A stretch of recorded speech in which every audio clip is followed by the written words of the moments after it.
Olá, alunos do curso livre de Teologia do Instituto Bíblico Didático Carvalho Cursos e que está aqui no canal Teologia Didática. Eu sou o pastor Eliezer Carvalho do Instituto Bíblico Didático Carvalho Cursos e eu quero que você tenha uma ótima estada com a gente em mais uma aula. Nós estamos tratando de missiologia.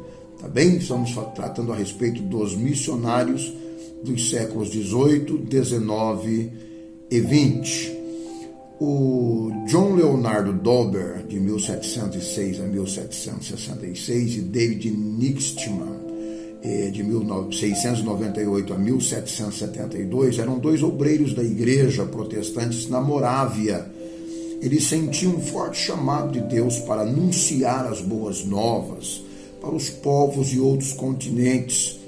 E foi no ano de 1732 que foram enviados para a ilha São Tomás, uma das ilhas britânicas do Caribe, para anunciarem as boas novas aos escravos que haviam naquele lugar, realizando então uma das primeiras missões modernas, provavelmente a primeira missão moderna.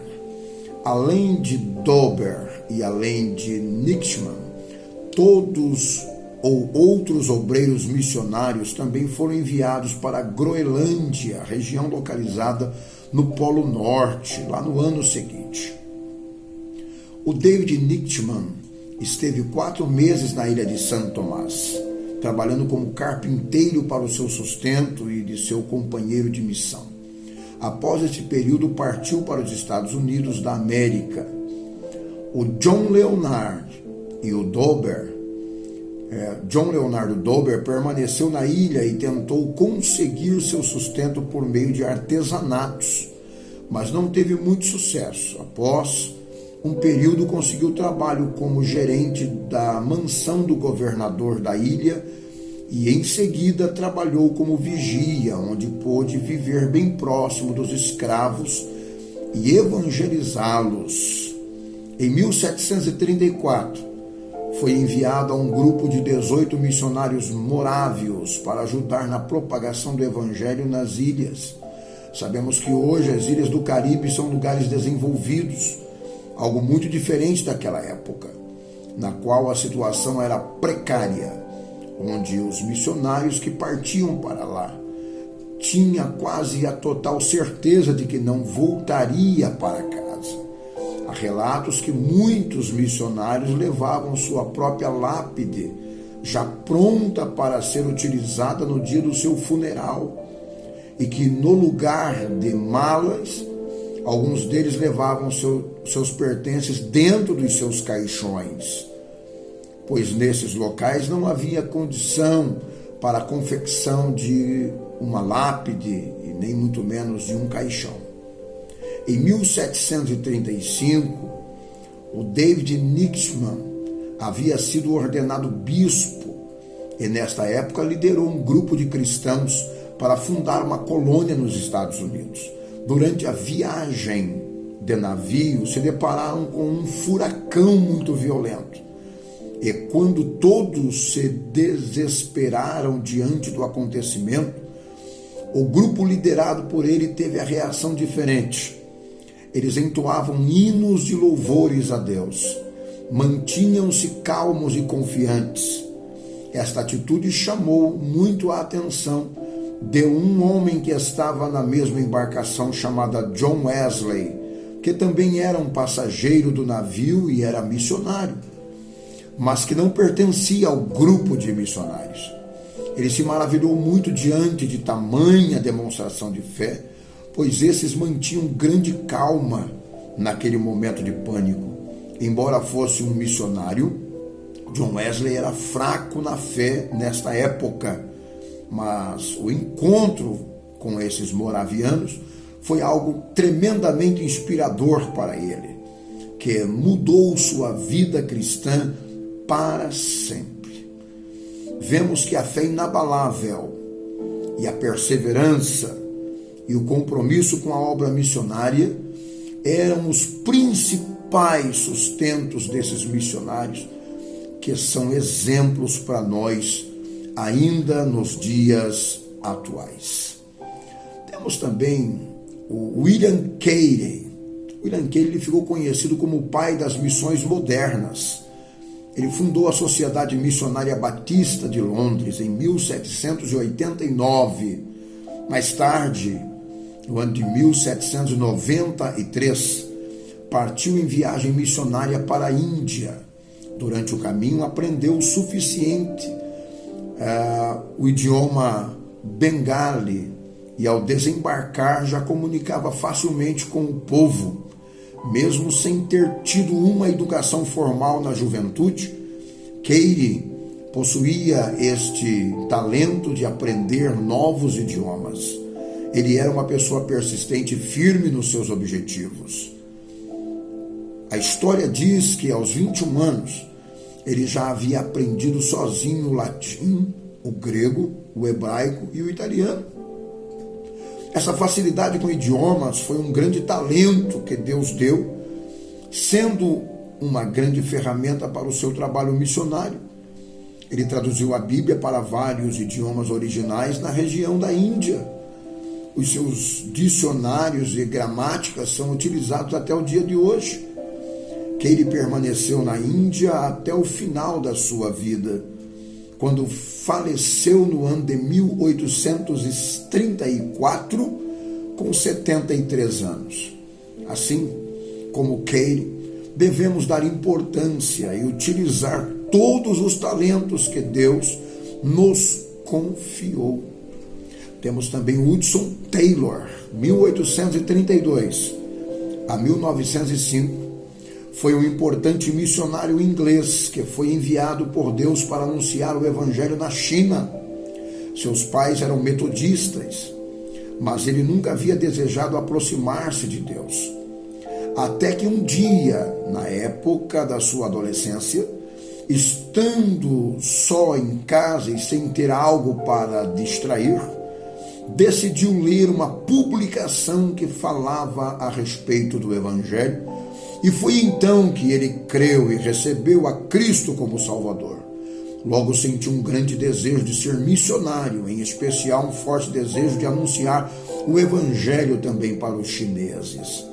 Com o objetivo de concretizar o seu desejo missionário, ele decidiu preparar-se estudando medicina, porque havia na época uma grande necessidade de médicos. Havia necessidades de médicos na China. Estudou também teologia e também o mandarim, que é o idioma falado na China. Também o latim e o grego. Muitas vezes ele se colocou em prova, se alimentando apenas com o básico para exercitar sua resistência física e também a sua fé. Pois não seria fácil a sua vida na China e boa parte do seu salário era ofertado para a obra do Senhor. Assim, ele aprendeu previamente a viver com muito pouco. Com o apoio de uma associação missionária, ele partiu para a China em 1853, com 20 anos de idade. Após 6 meses de viagem a bordo de um navio, desembarcou em Xangai, em plena guerra civil. Como não era bem visto por onde passava devido às suas roupas ocidentais, ele passou a utilizar somente roupas da cultura local e inclusive manteve seu cabelo com um corte de rabo de cavalo, que era um uso comum daquele povo. Desta forma, ele conseguiu estar mais próximo e mais semelhantes ao povo para desembarcar em sua missão. Hudson Taylor distribuiu muitos exemplares do Novo Testamento, dos Evangelhos e de outros livros sobre fé em Cristo. Quando Deus o recolheu, ele deixou estabelecidos centenas de pontos missionários, com mais de 800 missionários e mais de 120 mil chineses convertidos e batizados, fruto da sua dedicação e amor pela vida dos chineses. Essa é a história de Hudson Taylor. Hudson Taylor, o homem que estudou medicina para ser útil lá entre os chineses e deixou mais de 120 mil chineses batizados. Muitos missionários, pelo menos mais de 800 missionários em vários pontos missionários, fazendo a obra do Senhor. Temos também, nos tempos mais modernos, o Adolf Gunnar Wingren e o Daniel Berg. Eram dois suecos, batistas, residentes nos Estados Unidos. Os dois se conheceram em uma conferência batista que ocorria em Chicago. Logo se tornaram grandes amigos. Certa ocasião, receberam uma mensagem profética através de um irmão chamado Olof Unding, que anunciou aquilo que Deus realizaria em suas vidas. Entre os assuntos, ouviram que deveriam partir em viagem para um lugar chamado Pará, lugar esse onde deveriam ir para anunciar o Evangelho. Como não tinham a menor ideia de onde estava situado esse local, cujo nome nunca haviam escutado antes, decidiram ir à biblioteca pública da cidade, de onde estavam, para procurar informações a respeito de onde ficava essa cidade. Ao descobrir que Pará estava no Brasil, convictos do chamado, partiram de navio para o estado brasileiro. Durante a viagem, anunciaram as boas novas e um tripulante se converteu. Quando chegaram ao Brasil, congregaram por um tempo em uma igreja batista, até iniciarem um trabalho independente em 1911, com o nome inicial de Missão de Fé Apostólica. Em 1918, recebeu o nome registrado oficialmente como Igreja Evangélica Assembleia de Deus. E os trabalhos expandiram-se grandemente por todo o território brasileiro. No censo realizado pelo IBGE em 2010, obteve um número de 12 milhões de convertidos congregantes nas Assembleias de Deus no Brasil. É importante que nós conheçamos um pouco sobre os missionários que trabalharam para a obra de Deus no planeta Terra, em vários países, no século XVIII, XIX e XX, tá bem? Sem deixar de lado os grandes vultos e nomes que você poderá estar fazendo uma pesquisa de grandes vultos que Deus levantara no século XXI, né? Vários homens que já partiram para a eternidade, mas que deixaram o seu legado e trabalharam aqui no século XXI como grandes missionários que fizeram a obra de Deus. Vamos dar prosseguimento no nosso comentário desta aula Missiologia. O chamado da igreja é um chamado para evangelizar. Nosso Senhor e Salvador Jesus Cristo, ao ressuscitar e antes de subir para a direita de Deus, deixou uma ordem para a igreja: a de anunciar o Evangelho. E disse-lhes: ide por todo o mundo e pregai o Evangelho a toda criatura, e quem crer e for batizado será salvo, mas quem não crer será condenado. Marcos 16, 15 e 16. Isso é o chamado de cada cristão na terra, o de pregar o Evangelho, de anunciar as boas novas de salvação para toda criatura, seja ela homem, mulher, adulto ou jovem, independente se esses possuem alguma religião ou não. O Evangelho deve ser apresentado a todos. E como o texto diz, aqueles que ouvirem e crerem serão salvos.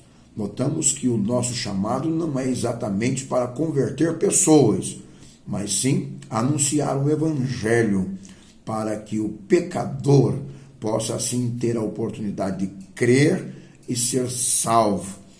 Antes da mensagem da cruz, não havia salvação garantida, mas após a cruz de Cristo, sua morte e sua ressurreição, então há uma garantia de salvação.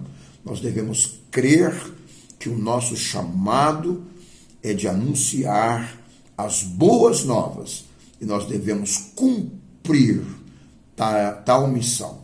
Como já foi dito, o chamado para anunciar o Evangelho é para todo o cristão. Não é exclusividade para pastores, não é exclusividade para missionários, não é exclusividade para obreiros em geral na igreja, mas para todo o cristão. O cristão deve aproveitar cada oportunidade que tem para anunciar Jesus. Às vezes, uma simples conversa com um parente, vizinho ou até mesmo um estranho pode ser utilizada como oportunidade para falar de Jesus.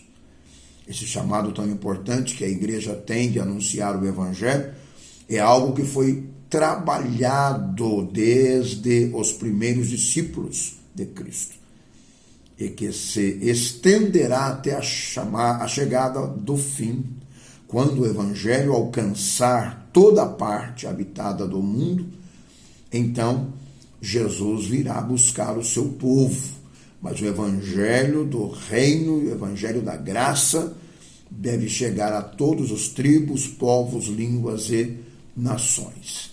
E esse Evangelho do Reino será pregado em todo o mundo e em testemunha de todas as gentes, e então virá o fim, conforme Mateus 24:14, e quando fala de fim aqui, não é para arrebatamento da igreja, mas esse fim aqui é fim de todas as coisas. É o fim pós-arrebatamento, é o fim, batalha de Armagedon e entrada do milênio. Mas o Senhor Deus tem interesse de que a igreja ela tenha a responsabilidade de estar levando adiante o Evangelho, ok? Eu tenho certeza que você está sendo ricamente edificado com as aulas aqui no canal Teologia Didática. Eu sou o pastor Eliezer Carvalho. Se Jesus não vier até lá, teremos um próximo encontro amanhã, na próxima aula, a aula 3, tá bem? Amanhã, hoje a aula 2 de missiologia. Deus te abençoe. Shalom Adonai.